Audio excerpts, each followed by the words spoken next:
Going on YouTube, coming with another build just completed in a, I'm not for sure what year Slingshot this is, but they already had some components, well, coaxials in here. I think they some Kenwoods.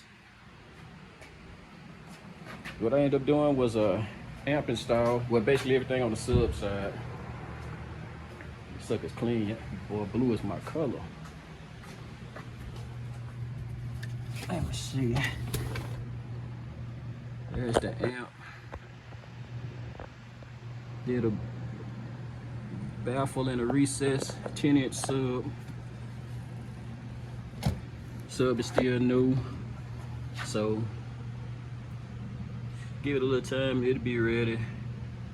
About to go and drop it off and call this one done. He that is tired is me. Later.